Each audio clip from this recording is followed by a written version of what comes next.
Hello everyone, मेरा नाम है शिवी और मैं आपके लिए लेकर आई हूँ एंशियंट हिस्ट्री वाला पार्ट जो हम तमिलनाडु बुक से कवर करें, क्लास 11 की बुक।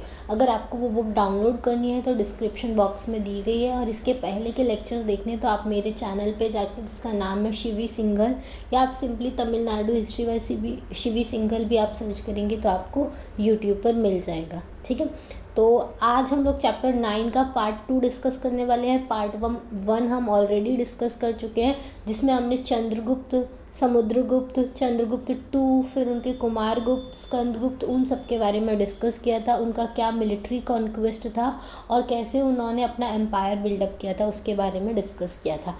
अब इस चैप्टर में हम डिस्कस कर रहे हैं कि वो इतना बड़ा जो एम्पायर उन्होंने बनाया था उसको वो कैसे चलाते थे, उनका एडमिनिस्ट्रेटिव फंक्शन क्या हुआ करता था, उसके बारे में हम देखेंगे। उनकी ऑर्गेनाइजेशन कैसे थी, काम करती थी, सोशल लाइफ कैसे थी उनके टाइम पे, आर्ट एंड कल्चर में क्या क्या डेवलपमेंट हुए थे, इन सब के बारे में हम लोग डिस्कस करने वाले हैं। ठीक है, तो गुप्ता एडमिनिस्ट्रेशन में अब देखिए, यहाँ से स्टार्ट करते हैं।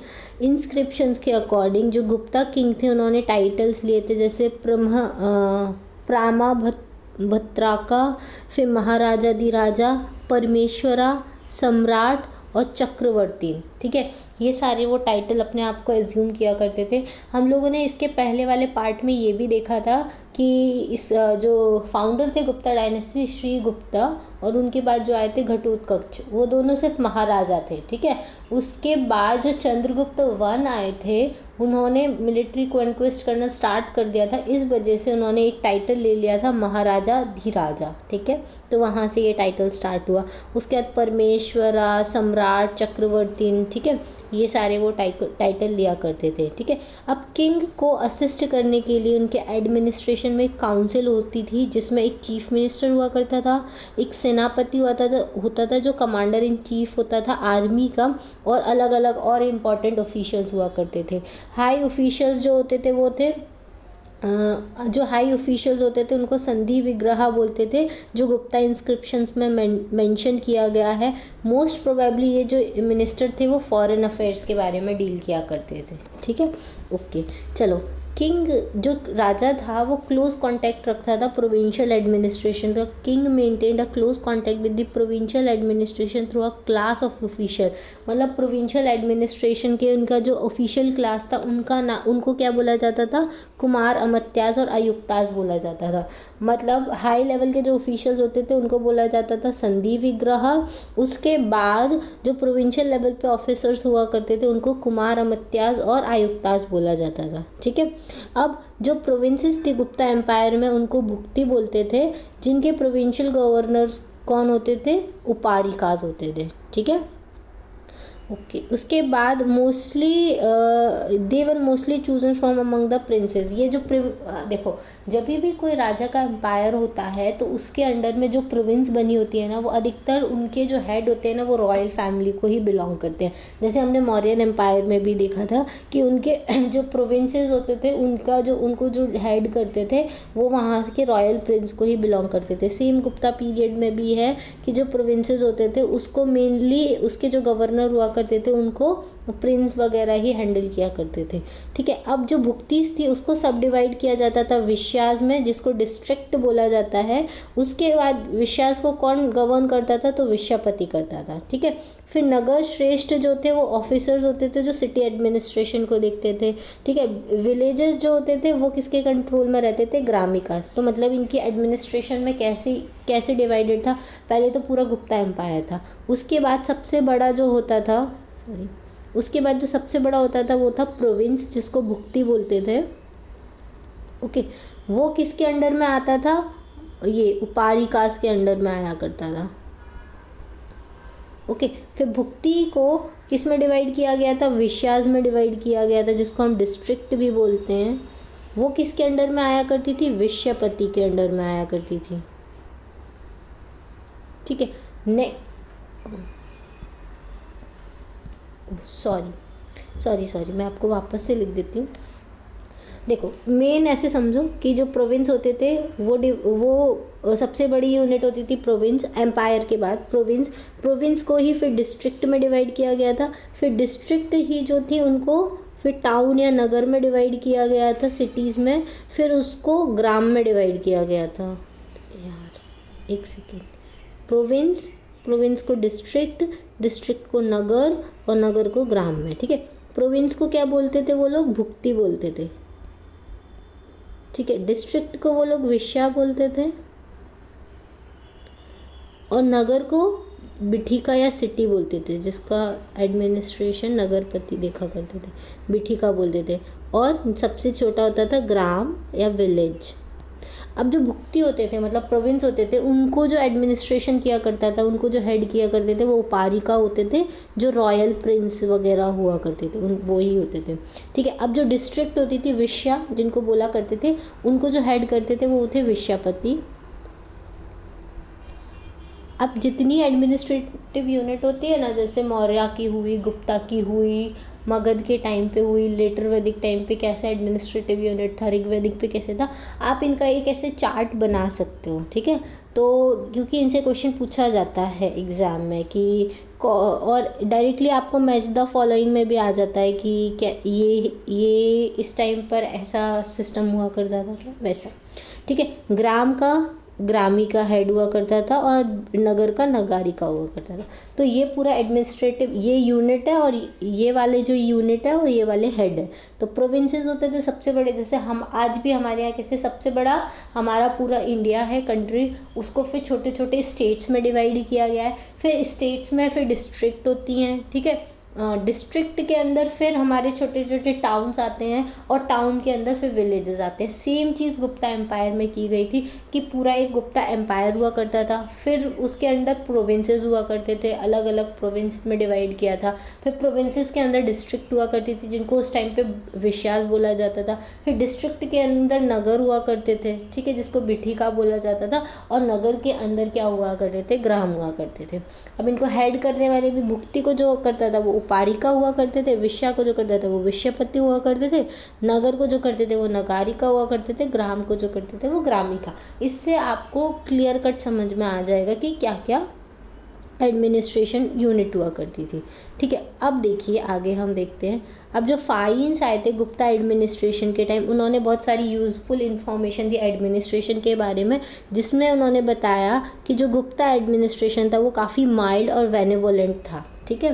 ज़्यादा कोई रिस्ट्रिक्शन नहीं थे पीपल्स के मूवमेंट पे, सब लोग पर्सनल फ्रीडम को एंजॉय करते थे, बहुत ज़्यादा फ्रीडम दी गई थी, ऐसे बहुत ज़्यादा कोई रिस्ट्रिक्शन गुप्ता एम्पायर में नहीं लगाए गए थे। ना ही स्टेट इंटरफेरेंस हुआ करता था इंडिविजुअल की लाइफ में, सब अपनी अपनी लाइफ जिया करते थे, स्टेट कोई इंटरफेरेंस नहीं करता था।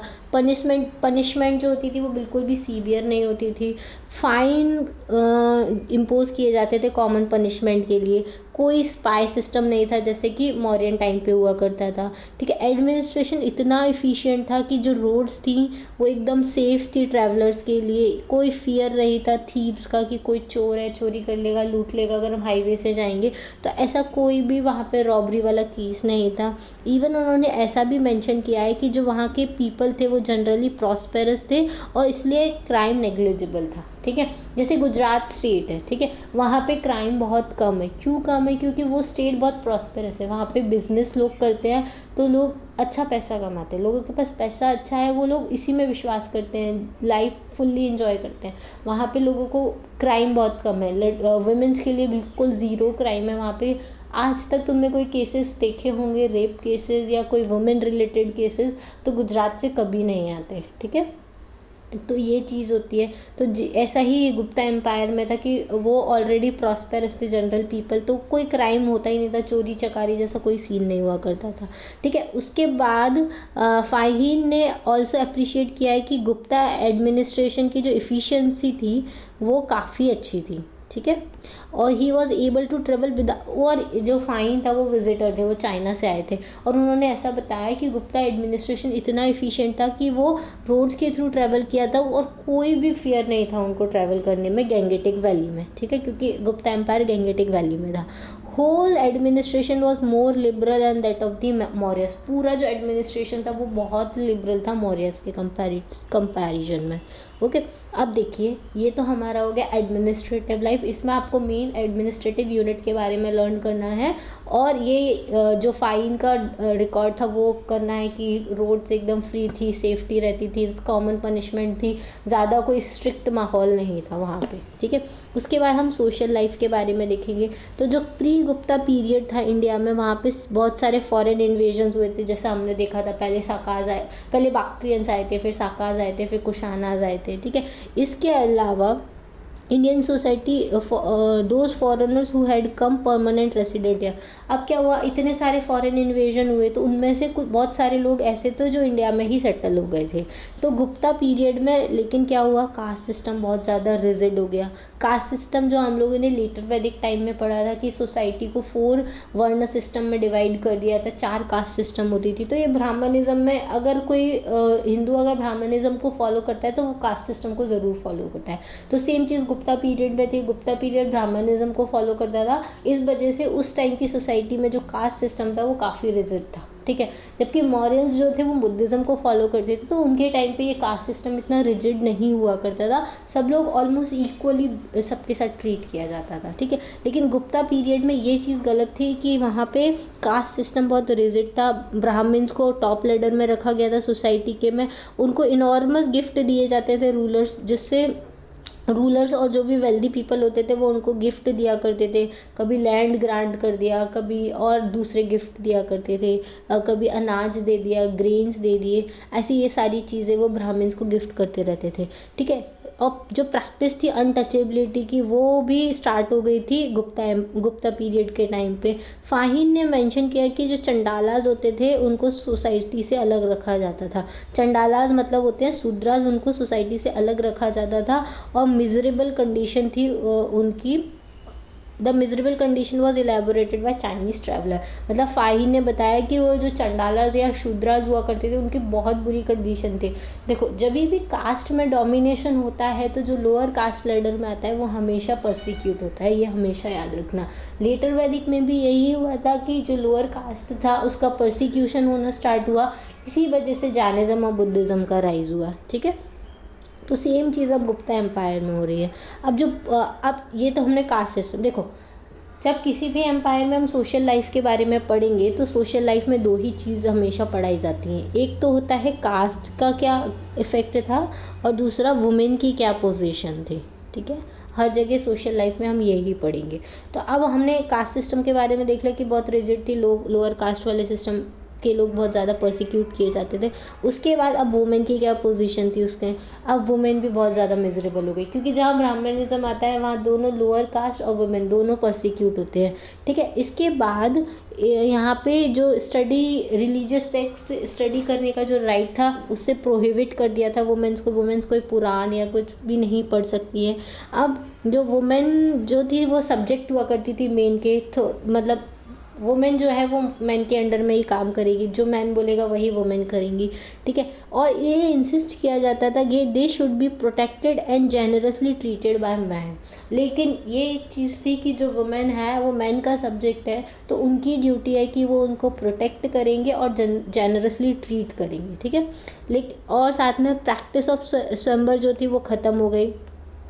मनुस्मृति ने बोला कि अर्ली मैरिज ऑफ गर्ल्स मतलब चाइल्ड मैरिज भी हुआ करती थी। ठीक है, तो वुमेन की कंडीशन बहुत मिजरेबल हो गई थी। अब देखो रिलीजन वाले पॉइंट ऑफ व्यू में क्या हुआ, तो रिलीजन वाले पॉइंट ऑफ व्यू में ये हुआ कि वो जो ब्राह्मणिज्म थे उनको सुप्रीम लीडर मिल गया था गुप्ता पीरियड में। अब ये दो ब्रांचेस हुआ करती थी ब्राह्मणिज्म की, एक तो वैष्णविज्म और एक हुआ करते थे शैविज्म। मतलब एक जो विष्णु कल्ट को फॉलो करते थे, एक जो शिवा को फॉलो करते थे। ठीक है, अधिकतर जो गुप्तास थे वो कौन थे, वैष्णवाइट्स मतलब विष्णु फॉलोअर थे, और वो क्या करते थे अश्वमेधा सेक्रीफाइस परफॉर्म किया करते थे। वो इमेज वर्शिप किया करते थे और बहुत सारे रिलीजियस फेस्टिवल सेलिब्रेट किया करते थे रिचुअल्स के साथ।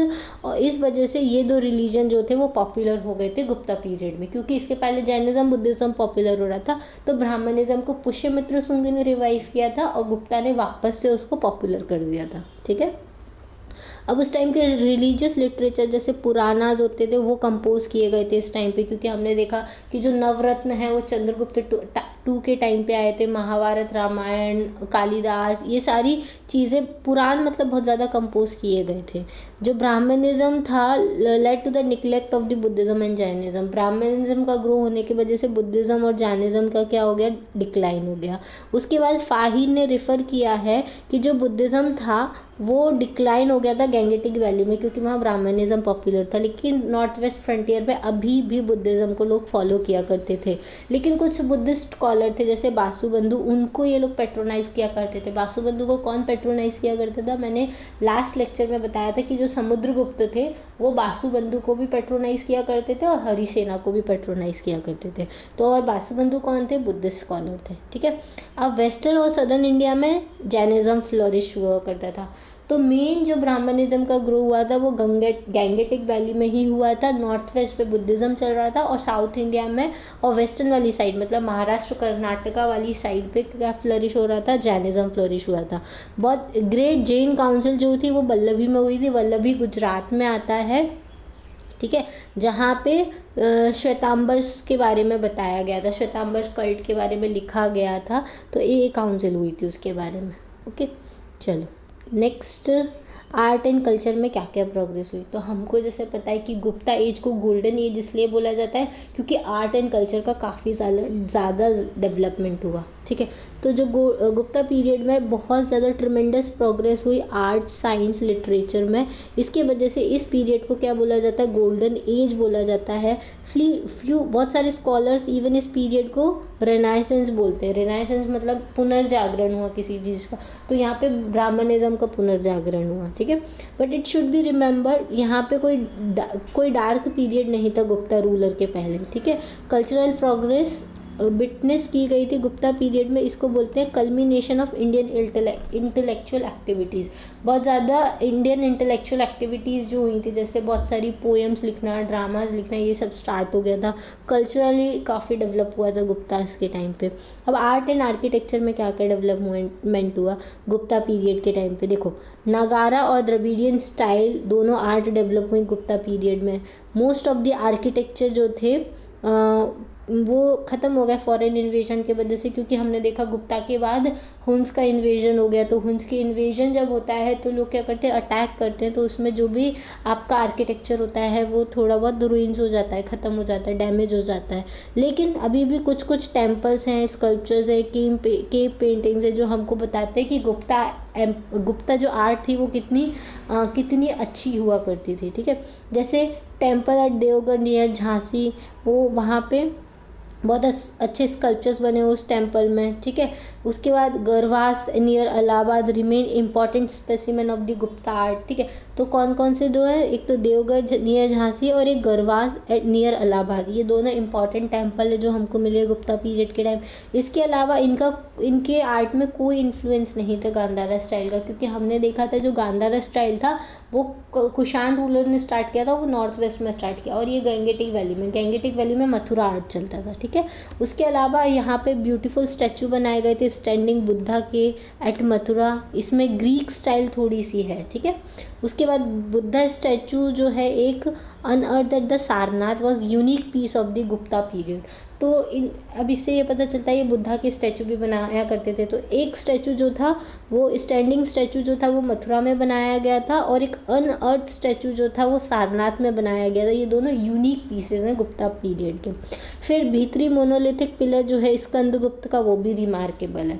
तो अगर तुमसे पूछा जाए कि भीतरी मोनोलिथिक पिलर किसने बनवाया था, तो स्कंदगुप्त ने बनवाया था। ठीक है, और किससे रिलेटेड है, तो भी स्कंदगुप्त से रिलेटेड है। उसके अलावा मेटलर्जी भी बहुत वंडरफुल प्रोग्रेस की थी गुप्ता पीरियड के टाइम पे। क्राफ्टमैन बहुत इफ़िशिएंट थे कास्टिंग मेटल स्टैचू बनाने में और पिलर्स बनाने में। एक बहुत बड़ा गाइगेंटिक कॉपर का स्टैचू बनाया गया था बुद्धा का। देखो इन्होंने बुद्धा के बहुत सारे स्कल्पचर बनाए। तो एक तो स्टैंडिंग बुद्धा बनवाया था मथुरा में, दूसरा अनअर्थ बुद्धा बनवाया था, और ये तीसरा कॉपर स्टैचू ऑफ बुद्धा बनवाया है। ठीक है, और ये कहाँ पे हमको मिलता है, तो सुल्तानगंज में मिलता है। ठीक है, ये मेटल का स्टैचू है। मेटल कास्टिंग में अगर आपको पूछा जाए कि मेटल का ऐसा कौन सा स्कल्पचर है जो फेमस है, तो बुद्धा का जो कॉपर स्टैचू है जो सुल्तानगंज में मिलता है वो बहुत फेमस है। इवन उसको अभी बर्मिंघम म्यूजियम में भी रखा गया है, और उसकी हाइट है 7.5 फीट हाइट उसकी है, और टन वेट है उसका, 1 टन वेट है उसका।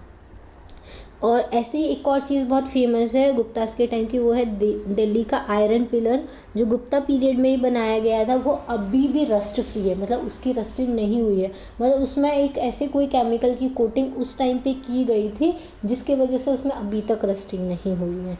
इवन जबकि वो पूरा सन और रेन में एक्सपोज है इतनी सेंचुरी से, उसके बाद भी उसकी कोई रस्टिंग नहीं हुई है। अगर आप दिल्ली जाएंगे तो आप वहाँ जाके दिल्ली आयरन पिलर को देखो, वो बिल्कुल भी रस्ट नहीं हुआ, वो जैसा बना था वो वैसा का वैसा है। तो इससे हमको पता चलता है कि आर्ट एंड आर्किटेक्चर में काफ़ी ज़्यादा प्रोग्रेस हुआ करती थी। वहाँ के टेम्पल हुए, बुद्धा स्टैचू हुए, स्कल्पचर्स हुए, फिर भीतरी पिलर इंस्क्रिप्शन हुआ, फिर कॉपर स्टैचू हुआ, मेटल इमेजेस जो हुई बुद्धा की जो सुल्तानगंज में है, फिर दिल्ली आयरन पिलर। तो ये सारी फेमस हुआ करती थी गुप्ता आर्ट की। अब पेंटिंग्स जो थी वो भी बहुत फेमस थी गुप्ता पीरियड में। पेंटिंग कौन कौन सी थी, तो देखो बाग केव जो है ग्वालियर के पास, वहाँ पे वो जो थी वो गुप्ता पीरियड में ही बना था। म्यूरल पेंटिंग्स जो है अजंता की वो बहुत ज़्यादा अच्छी हैं। बुद्धा की जटाका स्टोरीज़ के बारे में डिपिक्ट किया गया है। बुद्धा की जटाका स्टोरी मतलब बुद्धा की जो स्टोरीज होती थी, लाइफ रिलेटेड इवेंट्स होते थे, उनको ऐसे वॉल पे बनाया गया है, डिपिक्ट किया गया है, ठीक है। फिर painting at Sigiriya Sri Lanka were highly influence by the Ajanta style. तो अजंता की जो पेंटिंग्स है उनसे इन्फ्लुएंस होकर श्रीलंका में भी वैसी पेंटिंग्स बनाई गई हैं। अब ये तो हो गया, केव्स हो गया, टेम्पल्स हो गया, स्कल्पचर्स हो गए। अब हम पढ़ेंगे गुप्ता कॉइनेज के बारे में। ये भी बहुत रिमार्केबल थे। समुद्रगुप्त ने 8 टाइप के गोल्ड कॉइन स्टार्ट किए थे, जिसमें वो लीजेंड्स की तरह थ्रो किया था खुद को। अचीवमेंट्स बताई थी मार्वेलस किंग की, जो अलग अलग किंग्स थे, जैसे समुद्रगुप्त हुआ, चंद्रगुप्त हुआ, उन सब के बारे में जो अचीवमेंट्स थी उनको शो किया गया था उन कॉइन्स के ऊपर। जो फिगर्स इंस्क्राइब किए जाते थे कॉइन्स में, उसमें स्किल्स के बारे में बताया जाता था। गुप्ता की न्यूमिस्मेटिक आर्ट के बारे में बताते हैं हमको। चंद्रगुप्त 2 के जो सक्सेसर थे उन्होंने भी gold coin, silver coin, copper coins, different varieties of coin publish किए थे, ठीक है। उसके बाद इशू किए थे। या फिर लिटरेचर में क्या क्या कंट्रीब्यूशन था, तो लिटरेचर में बहुत ज़्यादा कंट्रीब्यूट किया था गुप्ता एम्पायर ने। जो संस्कृत लैंग्वेज थी वो प्रोमिनेंट लैंग्वेज हुआ करती थी गुप्ता पीरियड की। नागरी स्क्रिप्ट और ब्राह्मी स्क्रिप्ट, नागरी स्क्रिप्ट इवॉल्व हो गई थी ब्राह्मी स्क्रिप्ट से, क्योंकि इसके पहले ब्राह्मी स्क्रिप्ट यूज़ की जाती थी, अभी नागरी स्क्रिप्ट यूज़ किए जाने लगी। उसके बाद बहुत सारे क्लासिकल संस्कृत वर्क लिखे गए, बहुत सारे एपिक, लिरिक्स, ड्रामा, प्रोज लिखे गए, ठीक है। लेकिन सारे के सारे संस्कृत लिटरेचर में लिखे गए थे, संस्कृत लैंग्वेज में लिखे गए थे। इसलिए जो संस्कृत लिटरेचर है, सारा जो बेस्ट संस्कृत लिटरेचर है वो गुप्ता एज को बिलोंग करता है, ओके। उसके बाद जो समुद्रगुप्त थे वो तो खुद हिमसेल्फ एक बहुत बड़े ग्रेट पोइट थे, जो बहुत सारे स्कॉलर्स को पेट्रोनाइज करते थे, जैसे हरिसेना, ठीक है। फिर चंद्रगुप्त 2 जो थे उनके कोर्ट में नवरत्न थे, जैसे कालिदास जो थे वो सबसे इम्पोर्टेंट थे। उनका जो मास्टरपीस थे, जैसे शाकुंतला उन्होंने लिखा था, वो it is consider one among the 100 book of the world. ये जो शाकुंतला है कालिदास की, वो 100 बुक में, बेस्ट बुक में आती है वर्ल्ड की, ठीक है। उन्होंने 2 प्लेज लिखे थे। कौन कौन से 2 प्लेज लिखे थे, तो मालविका अग्निमित्रम और विक्रम उर्वशिया, ठीक है। उसके अलावा 2 एपिक्स लिखे थे, तो रघुवंशा, कुमार संभवा। उसके अलावा ऋतु संहारा और मेघदूता, ये लिरिक्स लिखे थे। तो कालिदास ने क्या क्या लिखा था वो आपको इम्पॉर्टेंटली याद करना है। पहला तो उन्होंने लिखा था शाकुंतला, जो वर्ल्ड की 100 वेस्ट बुक में आता है। उसके बाद उन्होंने 2 प्लेज लिखे थे, कौन कौन से, मालविका अग्निमित्रम और विक्रम उर्वशिया। उसके बाद उन्होंने 2 एपिक्स लिखे थे, रघुवंशा और कुमार संभवा। और उसके बाद उन्होंने 2 लिरिक्स लिखे थे, कौन कौन से, ऋतु संहारा और मेघदूता। तो कालिदास के ये सारे आपको रट लेने हैं, इनमें से कोई भी कहीं पे भी किसी भी एग्ज़ाम के MCQs में पूछ लिया जाता है, ठीक है। उसके बाद नेक्स्ट देखो, विशाखदत्त जो थे उन्होंने वो भी एक बहुत इम्पॉर्टेंट ऑथर हुआ करते थे इस टाइम पे, जिन्होंने 2 संस्कृत ड्रामा लिखे थे, मुद्र राक्षसम और देवी चंद्रगुप्तम, जिसमें हमने सबसे पहले जो सोर्सेज हैं गुप्ता पीरियड के उसमें देखा था कि लिटरेरी सोर्स में दो थे, मुद्र राक्षस और देवी चंद्रगुप्तम, जो विशाखदत्त ने लिखे थे। ठीक है, अब एक शूद्रक जो थे वो भी बहुत अच्छे पोइट हुआ करते थे इस एज के, जिन्होंने एक बुक लिखी थी मृच्छकटिका, जो ह्यूमर और पैथोस से भरी हुई है पूरी। फिर भारवी जो थे उन्होंने लिखा था कीर्तर्जुनिया, जो स्टोरी कॉन्फ्लिक्ट है किसके बीच में, अर्जुन और शिव के बीच में।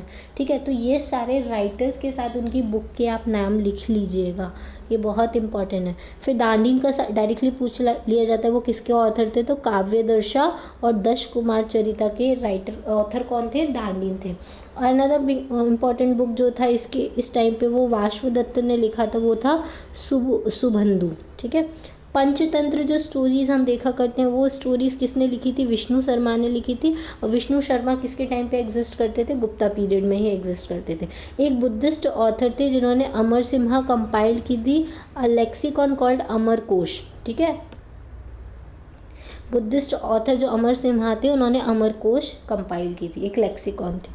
ठीक है, ये सारे आपको लर्न करने हैं। पहला आपको कालिदास के सारे प्लेज, ऑथर, एपिक सब लर्न करने हैं। उसके बाद विशाखदत्त ने दो कौन से लिखे थे, तो मुद्र राक्षस, देवी चंद्रगुप्तम लिखे थे। फिर शूद्रक ने कौन सा लिखी थी, तो मृच्छकटिका लिखी थी। भारवी ने क्या लिखा था, तो कीर्तर्जुनिया लिखी थी। उसके बाद दांडीन ने कौन सा लिखा था, काव्यदर्शा और दश कुमार चरिता लिखा था। फिर उसके बाद इम्पॉर्टेंट है वाष्पदत्त ने सुबंधु लिखी थी। पंचतंत्र जो स्टोरीज है उसमें विष्णु शर्मा जो थे उन्होंने लिखी थी। ठीक है, फिर अमर सिम्हा ने अमरकोश लिखी थी। तो ये सारी जो लिटरेरी वर्क है वो आपको अच्छे से रट लेने हैं गुप्ता एम्पायर के। ओके, उसके अलावा इस टाइम पे बहुत सारे पुराणास को भी कंपोज किया गया था। इसमें से 8 पुराण थे जो गुप्ता पीरियड में कंपोज किए गए थे। मोस्ट इम्पॉर्टेंट जो है वो भगवत, विष्णु, वायु, मत्स्य पुराण, ये पुराण थे। उसके बाद महाभारत और रामायण को भी फाइनल टच दिया गया था इसी पीरियड में। ठीक है, चलिए अब नेक्स्ट साइंस में क्या क्या हुआ। साइंस में भी काफ़ी प्रोग्रेस हुआ था इस टाइम पे। जो मैथमेटिक्स, एस्ट्रोनॉमी, एस्ट्रोलॉजी, मेडिसिन, सबकी फील्ड में इस टाइम पे प्रोग्रेस हुआ था। आर्यभट्टा जो थे वो ग्रेट मैथमेटिशियंस और एस्ट्रोनॉमर थे। उन्होंने बुक लिखी थी आर्यभट्टिया 499 AD में लिखी थी, जो किसके बारे में डील करती है, मैथमेटिक्स और एस्ट्रोनॉमी के बारे में डील करती है। उन्होंने साइंटिफिकली एक्सप्लेन किया था कि कैसे सोलार और लूनार एक्लिप्स होते हैं, कैसे सूर्य ग्रहण और चंद्र ग्रहण हुआ करते हैं। साथ में आर्यभट्ट पहले थे जिन्होंने डिक्लेयर किया था कि अर्थ जो है वो स्पेरिकल शेप की है और वो अपने एक्सिस पे रोटेट हो रही है। तो मतलब ये गुप्ता एम्पायर में ही जो आर्यभट्ट थे उन्होंने पता कर लिया था कि सोलार एक्लिप्स क्या होता है, लूनार एक्लिप्स क्या होता है, और जो अर्थ है वो स्पेरिकल शेप में और अपने एक्सिस पे रोटेट कर रही है। ठीक है, और लेकिन ये जो व्यूज़ थे बाद में लेटर एस्ट्रोनॉमर जैसे वराहमिहिर और ब्रह्मगुप्ता उन्होंने रिजेक्ट कर दिया था। फिर उन्होंने दूसरे व्यूज़ दिए थे, लेकिन जो मेन स्टार्ट किया था वो आर्यभट्ट ने किया था। ठीक है, अब वराहमिहिर ने क्या कंपोज किया था वराहमिहिर जो थे उन्होंने पंच सिद्धांतिका लिखी है, जिसमें 5 एस्ट्रोनॉमिकल सिस्टम के बारे में बताया है। और he was also a great authority on astrology, वो एस्ट्रोलॉजी में भी फेमस थे।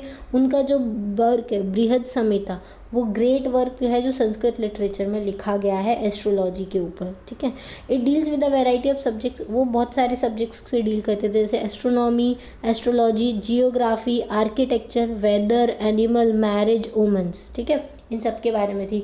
और उनकी जो बृहद जटाका है वो स्टैंडर्ड वर्क है एस्ट्रोलॉजी का। ठीक है, तो वराहमिहिर ने क्या क्या लिखा है, पंच सिद्धांतिका लिखी है, बृहद संहिता लिखी है और बृहद जटाका लिखी है। ठीक है, ये सारे वराहमिहिर ने लिखे। ओके, उसके बाद नेक्स्ट एक और बाकी है, ये देखिए मेडिसिन के फील्ड में क्या क्या हुआ था। तो मेडिसिन के फील्ड में बागवट जो थे वो गुप्ता पीरियड के टाइम पे रहते थे, वो ग्रेट मेडिकल ट्रायो में से एक थे। ठीक है, अदर 2 जो थे वो थे चरक और सुश्रुत। चरक जो थे वो कुषाण के टाइम पे थे और सुश्रुत गुप्ता पीरियड के पहले बिलोंग करते थे। बागभट्ट जो थे वो ऑथर थे किसके, अष्टांग समग्रह, जिसमें 8 ब्रांचेज जो है मेडिसिन की उसके बारे में डिस्क्राइब किया गया है। तो अगर तुमसे पूछा जाए गुप्ता के टाइम पे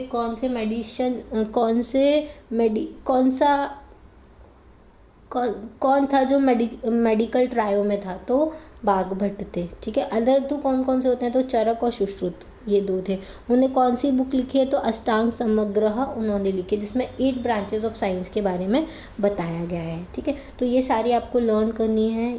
ये साइंस में आपको पढ़ना है। पहले तो आर्यभट्ट के बारे में, जिसने आर्यभट्टिया लिखा है। उसके बाद बराहमिही, और उन्होंने क्या क्या किया है कि सोलर एक्लिप्स और लूनार एक्लिप्स के बारे में बताया है। साथ में कि ये बताया कि अर्थ स्पेरिकल और अपनी एक्सिस पे रोटेट होती है। साथ में फिर बराहमिही राय, उन्होंने भी पंच सिद्धांतिका लिखी है। उसके बाद फिर बृहद संहिता लिखी है और बृहद जटाका लिखी है। फिर जो मेडिसिन में है वो किसने किया है? बाघभट्ट ने किया है। तो इसमें मेन आपको अब क्या क्या है देखो, लर्निंग आउटकम से आप एक बार रिवाइज कर लिया करो। History of Gupta like Allahabad pillar inscription और उसकी इंपॉर्टेंस मतलब हमने जो पढ़ा था कि जो Allahabad pillar inscription, Mehrauli pillar inscription वो हमको बताते हैं। इलाहाबाद पिलर इंस्क्रिप्शन समुद्रगुप्त के मिलिट्री अचीवमेंट्स के बारे में बताता है। मेहरौली चंद्रगुप्त के बारे में बताता है। ठीक है, उसके बाद समुद्रगुप्त ने तीन स्टेट में मिलिट्री कॉन्क्वेस्ट किया था। पहले नॉर्थ इंडिया, फिर साउथ इंडिया, फिर वापस से नॉर्थ इंडिया। ठीक है, फिर चंद्रगुप्त टू कैसे कॉन्क्वेस्ट करना स्टार्ट किया था? तो चंद्रगुप्त टू ने शाका रूलर्स को हरा दिया था, तो वेस्टर्न सत्रपाला एरिया ख़त्म कर दिया था। तो वेस्टर्न का जो अरेबियन सी है वो उनके डायरेक्ट कांटेक्ट में आ गया था, तो वो वेस्टर्न कंट्रीज़ के साथ ट्रेड करना स्टार्ट कर दिया था, जिसकी वजह से इकोनॉमी काफ़ी फ्लरिश हुई थी। ठीक है, और इसी टाइम पे आर्ट और लिटरेचर का भी काफ़ी डेवलपमेंट हुआ था। अब एडमिनिस्ट्रेशन में हमने देखा था कि जो एडमिनिस्ट्रेशन था वो 4 पार्ट में डिवाइड था। पहले थे भुक्ति, उसके बाद वो उनके अंदर आते थे विश्यास, विश्यास के अंदर आते थे नगर, और नगर के अंदर आते थे ग्राम, और उनको हेड जो करते थे वो भी हमने डिस्कस किए। सोसाइटी में हमने देखा कि कास्ट जो सिस्टम था वो काफ़ी रिजिड हो गया था, वुमेन की कंडीशन काफ़ी मिजरेबल थी, और रिलीजन में ब्राह्मण रिलीजन जो था वो ज़्यादा प्रोग्रेस हो रहा था, बुद्धिज़्म और जैनिज़्म निगलेक्ट किए जा रहे थे। इकोनॉमिक प्रोग्रेस बहुत अच्छी थी क्योंकि ट्रेड होने लग गया था, सारी चीज़ें अच्छे से चल रही थी, एग्रीकल्चर भी काफ़ी फ्लरिश हुआ करता था। उसके बाद फाहिन ने बताया है कि इकोनॉमी काफ़ी अच्छी थी, लोग बहुत प्रॉस्पेरस थे, क्राइम नेग्लिजिबल था, रोड वगैरह सब बहुत सेफ थी। ठीक है, ये सारी चीज़ें उन्होंने बताई। संस्कृत लिटरेचर में हमने देखा कि बहुत सारे लिटरेरी वर्क हुए, जैसे कालिदास ने बहुत सारी चीज़ें लिखी, विशाखदत्त ने 2 लिखी, उसके बारे में आप पढ़ लीजिएगा। और उसके बाद फिर हमारा जैसे दांडीन ने लिखी। ठीक है, और फिर हमारी वो जो स्टोरीज़ है विष्णु शर्मा ने कौन सी लिखी, ये सब आप एक बार स्टडी कर लीजिएगा, ये मैंने जो अभी बताया था। उसके बाद आर्ट एंड आर्किटेक्चर में हमने देखा कि गुप्तास के टाइम पे टेम्पल्स बनाए गए थे, वो देवगढ़ वाला, झांसी वाला टेम्पल। फिर बुद्धा स्टैचूज जो है सुल्तानगंज का सबसे फेमस है, जो कॉपर स्टैचू है, जो अभी बर्मिंघम म्यूजियम में रखा गया है। ठीक है, इसके बारे में देखना। फिर जो बाघ केव्स है जो ग्वालियर में बनाई गई हैं, ठीक है, इसके बारे में देखना। और उसके बाद दिल्ली का आयरन पिलर जो अभी भी रस्ट फ्री है, उसके बारे में हमको पता चला। ठीक है, ये सारी चीज़ें। और आर्यभट्ट के बारे में हमने देखा कि वो मैथमेटिशियन और एस्ट्रोनॉमर थे, जिन्होंने हमको सोलार और लूनार एक्लिप्स के बारे में बताया। साथ में ये भी बताया कि अर्थ रोटेट है और वो अपनी एक्सिस पे रोटेट हो रही है। ठीक है, तो ये हमारा चैप्टर गुप्ता एम्पायर यहाँ पे ख़त्म होता है। इसके क्वेश्चन आप लगाइएगा कि गुप्ता ईरा कब से स्टार्ट हुआ था? तो 320 AD से स्टार्ट हुआ था। नालंदा यूनिवर्सिटी के फाउंडर कौन थे? तो कुमार गुप्त थे। ठीक है, फिजिशियन जो गुप्ता एज के टाइम पे रहते थे तो वो बाघभट्ट थे, मैंने बोला था ऐसा क्वेश्चन पूछा जाता है। फिर इन द ब्लैंक्स में देख, फाउंडर कौन थे गुप्ता डायनेस्टी के? तो श्रीगुप्त थे। बुद्धिस्ट स्कॉलर बासुबंधु को कौन पेट्रोनाइज करता था? तो समुद्रगुप्त किया करते थे। शाकाहारी किसको टाइटल दिया गया था? चंद्रगुप्त टू ने लिया था। एपिक्स कौन कौन से हैं? कालिदास के। फिर बृहद संहिता के ऑथर कौन थे? ठीक है, ये सारा आपको करना है। आप ऐसे एक बार आप चैप्टर रीड करेंगे, आपसे सारे क्वेश्चन बन जाएंगे यहाँ के भी, और आप किसी भी चैनल पे जाके MCQ सर्च करना गुप्ता एम्पायर के, उनको सॉल्व करना, आपका चैप्टर एकदम पक्का हो जाएगा। ठीक है, तो यही आज के लिए इतना है, हमने गुप्ता एम्पायर कवर कर लिया। नेक्स्ट लेक्चर में हम पोस्ट गुप्तास के बारे में देखेंगे। उसमें हम देखेंगे कि वापस से पूरा इंडिया अलग अलग छोटे छोटे एम्पायर में डिक्लाइन हो जाएगा। ठीक है, अगर ये लेक्चर आपको पसंद आया होगा तो लाइक कीजिए, सब्सक्राइब कीजिए और अपने फ्रेंड्स के साथ शेयर कीजिए। Thank you, thanks for watching.